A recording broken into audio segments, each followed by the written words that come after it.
هذا الملك تشارلز ضعيف بلغ من العمر عتية، يتدخل في أمور السياسة ولا يفقه منها شيئا. غريب الأطوار يتحدث إلى نباتاته ويصافح الأشجار عندما يزرعها. يصلح أن يكون مزارعا وليس أميرا. متهم بالترويج للدجل بسبب دفاعه عن الأدوية البديلة.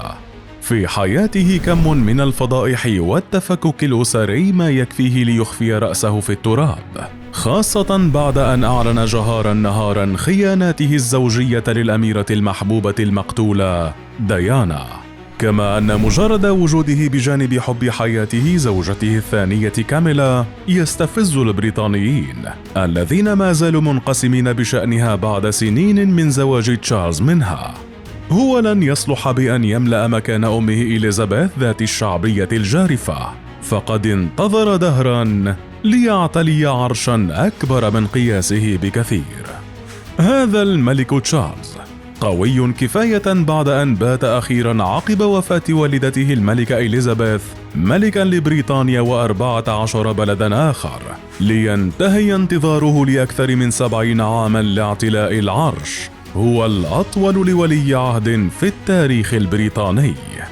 هذا الملك في سن 73 أهل ليواجه إرث أم تركت عائلة ملكية تمزقها الفضائح والخلافات الأسرية، بجانب المزاعم المتكررة عن عنصرية مسؤولي قصر باكنغهام. هناك من يسعى دائما لتشويه العمل الجيد لهذا الملك، إذ إنه يساء فهمه دائما لأنه سابق لعصره بمجالات عدة، بينها تغير المناخ. هذا الملك شخص رصين يدافع عن الفقراء والمظلومين، ولا أدل على هذا من اعتراضه على ترحيل الحكومة البريطانية طالب اللجوء إلى رواندا، كما أنه دائما ما يهتم برفاه البريطانيين من جميع الطبقات والمجتمعات. ولا يمكن أن ننسى أن مؤسسته الخيرية ساعدت أكثر من 1,000,000 شاب فقير وعاطل عن العمل على مدى نصف قرن. هذا الملك تشارلز في أعين المعارضين له وكارهيه هو ليس ذاته في أعين مؤيديه ومحبيه. أما هو فيقول عن نفسه: المشكلة هي أنك محصور دائما في موقف الخاسر، حتى لو لم تفعل شيئا على الإطلاق فسوف يشتكون من ذلك. إذا حاولت وتعثرت خلال محاولتك فعل شيء للمساعدة فسوف يشتكون أيضا، ما يؤكد مقاساته مع حياة مليئة بالتوترات والتناقضات. الأمر الذي انعكس حتى على حياة ابنيه، فواحد هو الأكبر اسمه ويليام وبلغ من العمر عامه 40. أصبح الآن ولي العهد ويعيش حياة مقيدة بالواجبات التقليدية، ويكرس وقته للتفاصيل الرسمية الملكية والظهور بالمراسم العسكرية. وعلى النقيض نجد الابن الأصغر هاري ذو 37 ربيعا، فهو اليوم يقيم خارج لوس أنجلوس مع زوجته الممثلة الأمريكية السابقة ميغان وطفليه، بنمط حياة يتناسب مع هوليوود أكثر من قصر باكنغهام. وقد وصل حال التفكك الأسري لدى أبناء تشارلز بأن الأخوين اللذين كانا مقربين جدا بات بينهما اليوم ما يشبه القطيعة. طفولة تشارلز. لفهم شخصية ملك بريطانيا الجديد تشارلز لابد من الوقوف على نشأته، حيث ولد تشارلز فيليب آرثر جورج في قصر باكنغهام في 14 من نوفمبر عام 1948، وهو تحديدا العام 12 من حكم جده الملك جورج السادس. كان في 3 من العمر فقط عندما أصبح وليا للعهد عند تولي والدته العرش عام 1952. لم يلبث أن بات تشارلز ولي عهد متفرد عن أسلافه، إذ أصبح أول وريث عرش يذهب للمدرسة ولا يتلقى تعليمه على أيدي مدرسين خاصين، إلا أن أحدى مراحل هذه الدراسة كانت جحيما حقيقيا في حياته. ووفقا للملك تشارلز فإن التحاقه بمدرسة غوردنستون الداخلية في اسكتلندا جعله يعاني من الوحدة والتنمر، حتى باتت فترة دراسته فيها حكما بالسجن.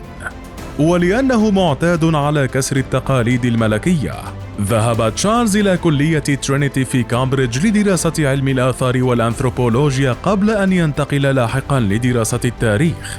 وبعد تنصيبه رسميا أميرا لويلز في حفل كبير في عام 1969، اعترف تشارلز أنه أمضى 9 أسابيع في إحدى جامعات ويلز واجه خلالها احتجاجات شبه يومية من القوميين هناك.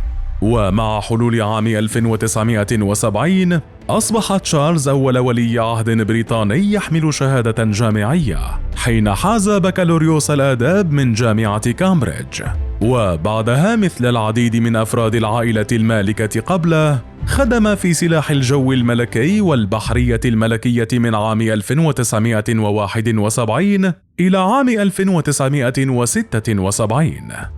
في شبابه أراد تشارلز أن يظهر بصورة الأمير الرياضي، فأراد أن يكون بطلاً في التزلج وركوب الأمواج والغوص والبولو والفروسية، إلا أن الصدمة الأولى التي تلقاها في حياته بمقتل عمه الأكبر اللورد ماونت باتن في تفجير نفذه الجيش الجمهوري الأيرلندي عام 1979 قلبت حياة تشارلز بعد تأثره بشدة لتعلقه الشديد بعمه، حتى وصل الأمر بتشارلز للقول: أساس كل ما نعتز به في الحياة قد انهار.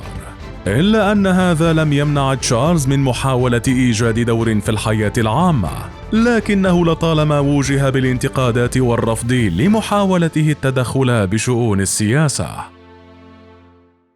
روح ديانا تلاحق تشارلز.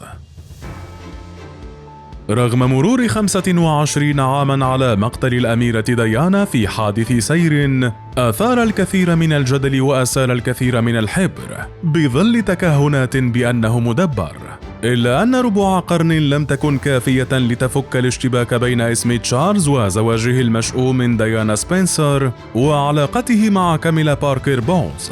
ففي عام 1981 تابع مئات الملايين عبر شاشات التلفزيون الزفاف الأسطوري الملكي لتشارلز وديانا.